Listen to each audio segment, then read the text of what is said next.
Kirteng jong sau pongut ki candidates jong kapus fermen nam ta khasi an jangtia kategori. Shon poing ne kom ne thu kapus jong khasi kedon tang khat santli nam ta kapus fermen dan ta UR don R garu khat khandai ban ta order ST kedon tang kawe. Kirteng jong candidate jong sau pongut kilong Banigong medon bok lapasam skur laispa sau henreu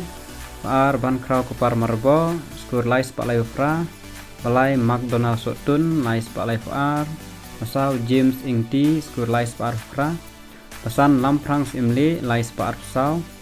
Riu Rohit Suna lais pa ar Banyo Nicholas Majhong lais pa ar Opra Sporning Christian lais pa ar Pakandai Barrister Milimngap lais pa ar Masipau Arwat Dayar Malngiang lais pakat pra Bakatway Max Lay Ar Lingkoi lais pakat pra Bakat Ar Shamble Stone Marwain lais pakat riu Bakat Lai Kobarwel Tangsang lais pakat riu Bakat Sau Bame Don Lang Tang lais pakat ar Bakat San Shiba Rambai lais pakat ar Bakat riu Deban Roy Do Ling lais pakat ar Bakat Nyo Perkat Lang Stepwar lais pakipau Bakat pra Rupi Lamare la Spashipau Bakat Kandai Cover Mur Amrensong lais Spashipau Baarpau Runus Rongpej lais Pra Baarpui Pin Chemiki Lingdo lais Pra Arpar Skembors Im lais Pra Arplai Crow Bok Dakar lais Nriu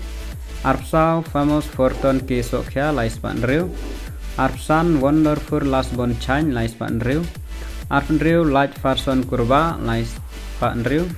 Arpnyo Shaprangwel Sokya lais Nriu Arpra Prangsni Chalam lais Nriu Arpkandai Luchang Nongsik lais Sao Laipo Yai Trang Karvitai lais Sao Laipuwe Minal Karmalki lais Sao Laipar Amos Ramsik lais Sao Laiplai Jeffrey Molong lais Sao Bun Bhagwe Kaju Kamaks The Lifestyle Tarang Borlin Marngar lais ar